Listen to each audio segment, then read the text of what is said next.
ICU textile department থেকে যারা graduation শেষ করে বের হবেন তাদের এই গ্রুপেই চাকরি পাওয়ার ভালো সুযোগ আছে। স্যার, আমরা জানি তৈরি পোশাক রপ্তানি করে বৈদেশিক মুদ্রা অর্জনের মাধ্যমে স্ট্যান্ডার্ড গ্রুপ দেশের অর্থনীতিতে গুরুত্বপূর্ণ অবদান রাখছে। এছাড়াও স্ট্যান্ডার্ড গ্রুপ গত 4 দশকের বেশি সময় ধরে অর্ধলক্ষ মানুষের জন্য কর্মসংস্থান তৈরি করে বেকারত্ব দূরীকরণের ভূমিকা রেখেছে। আজ থেকে গ্র্যাজুয়েশন শেষে আমাদের গ্রাজুয়েটরা স্ট্যান্ডার্ড গ্রুপের চাকরির ক্ষেত্রে কি ধরনের ভালো সুযোগ আছে।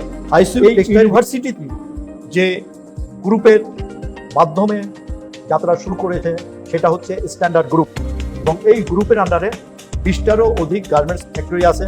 এবং এই সব জায়গাতে, এই যে আমাদের যতগুলো বললাম ফ্যাক্টরিগুলো, ইন্ডাস্ট্রিগুলো, এই সব জায়গাতেও আর 10টা ইউনিভার্সিটির চেয়ে এই ইউনিভার্সিটির টেক্সটাইলের স্টুডেন্টদের হাতে কলমে শেখার সুযোগ অনেক অনেক বেশি। আমি আরেকটা কথা বলতে চাই, সেটা হচ্ছে এই গ্রুপে 15 জনের মতো ফরেনার চাকরি করেন। এর ভিতরে আছে যেমন শ্রীলঙ্কান আছেন, তারপরে টার্কিশ আছেন, ইন্ডিয়ান আছেন। আমাদের এই টেক্সটাইল ইঞ্জিনিয়াররা যদি তাদের সাথে কাজ করেন তবে অভিজ্ঞতার ঝুলি আরও সমৃদ্ধ হবে, দেশ ও দশের উপকার হবে এবং সমৃদ্ধশালী হবে এই বাংলাদেশ। এইচএম কাদের মিয়া স্যারের কথা যারা শুনলেন, আপনারা বুঝতে পারছেন যে যারা ইন্টারন্যাশনাল স্ট্যান্ডার্ড ইউনিভার্সিটি থেকে গ্রাজুয়েশন করবেন তারা ভবিষ্যতে স্ট্যান্ডার্ড গ্রুপে চাকরির সুযোগ পাবেন। বাংলাদেশে এই প্রথম কোনো বিশ্ববিদ্যালয় তারা আধুনিক সুযোগ সুবিধার সাথে সাথে তাদের শিক্ষার্থীদের জন্য চাকরির সুযোগ করে দিচ্ছে। অতএব গ্রাজুয়েশন শেষ করে চাকরির চিন্তা করবেন নাকি চাকরির সুযোগ নিয়ে পড়াশোনা করবেন, সিদ্ধান্ত আপনার।